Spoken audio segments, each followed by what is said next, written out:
Australian officials say they're now waiting for daybreak there to continue searching for those two pieces of what they believe may be debris from the plane. It's dark there now, of course, and dawn is still a few hours away. Those officials say a United States satellite. In the early morning hours today, I was reporting that it was an Australian satellite. It was not.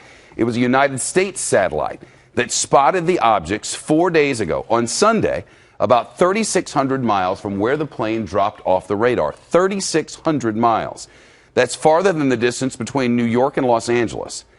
And here we have an image of a larger object. This is it right here. That's the one I said, 24 meters across. You can't really make out much of it, can you? Catherine Herridge is reporting they think they might have used supercomputers to get to where they are now. About the length of a semi-truck, they say, with a trailer. And here's the smaller objects, which the investigators say is about 16 feet or 5 meters across. Let's go over here to my bat, where the map will show the southern arc of this territory here. Remember, there were two arcs, the one to the north and the one to the south. Well, this is the area where we can go. You can see it's not too far from the object's location, about 1,550 miles or 2,500 meters, kilometers as they described it, south and west of Perth, Australia. So just about right there. Officials say that they sent out search planes yesterday, but the weather was so bad it was just really tough to see out there. And they say these objects could be their best lead yet, but they also caution all of us that they could just be debris from a nearby shipping route. We'd like to find something to give a bit of closure and answers to the family and relatives of the people on board the Malaysian Airlines flight. But if we don't find something as well, there's always hope that maybe the aircraft's somewhere else and they're safe and sound. That's obviously what the relatives of the 239 people on board that jet are hoping. We all are. Of course, if this debris is from the missing jet, then the waiting, well, the not knowing would finally be over. But for those families, it would also confirm their very worst possible fear about their mothers and fathers and sons and daughters, loved ones who boarded a night flight to Beijing and have not come home. Catherine Herridge is live in Washington, as she was when we got the news late last night here on the East Coast. Now they're searching for these objects. Anything?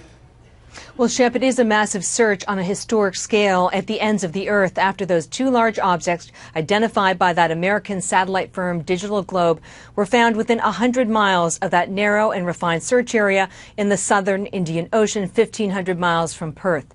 With Australia in the lead and support from New Zealand and the United States, crews in the air and on rough seas battled the elements in this extraordinary search and recovery mission.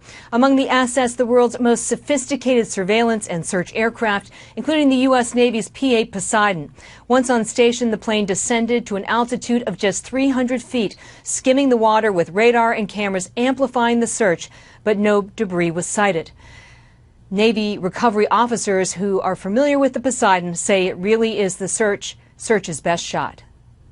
It has the best capability to see metallic objects on the ocean, identify them, advanced radars that are highly classified, long on station time, so they can go down there and they will have the best chance. If the debris is confirmed, because it's in international waters, the investigation will automatically fall to the Malaysians. The U.S. can join in as a second party, but there is no scenario, given the facts as we know them today, that would allow the U.S. to take over this investigation, Shep. Catherine, one of the possibilities they've told us is that one of these objects is a cargo container of some kind that came off a ship in a very busy shipping route. What do we know? Well, that's one of the theories that's making the rounds today. This is a very busy ocean corridor, and trash can take the form of these cargo containers. Either they're lost over the side of these merchant vessels because of heavy seas, or they're deliberately pushed over with refuge from that vessel. But in any event, when you actually look at the dimensions, a cargo container is about 40 feet in length, so it doesn't seem to match up, especially with that longer object that we're looking at, which is close to 80 feet in the waters. Shep. Catherine Herridge in Washington. Catherine, thanks for that and all your great reporting in the middle of the night last night. Daniel Rose is here. He's a licensed commercial pilot, has been part of search teams for a long time now, looking for debris from other plane crashes, including the Continental flight that went down near Buffalo, New York back in 2009. In addition, the 2001 crash of American Airlines Flight 587 over New York City, the borough of Queens. It's nice to see you. Same here. Thanks. Are we in a new place today or not? I really don't think so. Yeah. I think it's just another piece of information that can go either way. Either it was a deliberate act or it was a mechanical failure. Yeah. What I don't get is they keep telling us that satellites can read our license plates.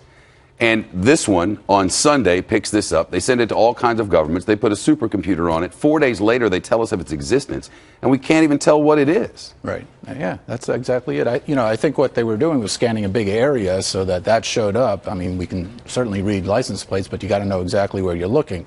And we don't know where we're looking just yet. So it's as if you took a very wide shot with your iPhone, to be a real simpleton here.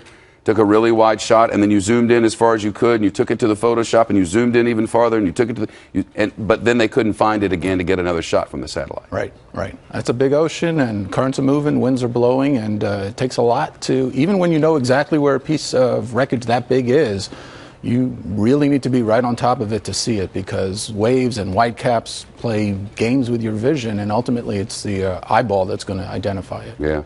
An engine, one of these big engines, would sink like a dumbbell. Absolutely. But the wing itself, which is a little over 80 feet long, would float if intact, and this is 78 feet. It could, especially if it had fuel still in it, because fuel is less dense than water, so it would tend to float, or if there was an air seal somehow, it would tend to float it. But, time is not on our side in terms of seeing wreckage on the surface. No, and they described to us a debris field this morning early. They didn't use the words debris field, but they said this very large piece, this piece of substance, and then a lot of little bitty pieces, which in a vacuum would be consistent with this sort of a debris field. Yeah, it would. And, hopefully we're all proven that that's in fact the case, because it's going to give us a lot of answers. It's going to hopefully lead to the black box in a timely fashion so that we can understand what happened in the last 30 to 2 hours of the flight. We learned from Air France that the black boxes and the debris field can be very, very far apart. Right. Even where you know where to look. So if you were in charge of everything now, would this be the thing on which I know? It's hard to know, because we got such bad information from the start from the Malaysians. Yeah, I mean, to me that's the most frustrating thing about this whole process. It's just, not to pick on the Malaysians at all, but and I'm sure it's their first encounter with that, and it's unfortunate they had to deal with it. But, there's a lot of good resources on the side. Ours, the Australians, have done this, unfortunately, many times, and know how the drill is done, and I think could have availed themselves of those resources earlier on. Once the sun comes up, maybe we'll learn more. Dan Rose, thank Hopefully. you. As you know, we've had lots of false leads in the search for this plane, which is really the reason for all of our skepticism. Debris, oil slicks, you name it, they've said it.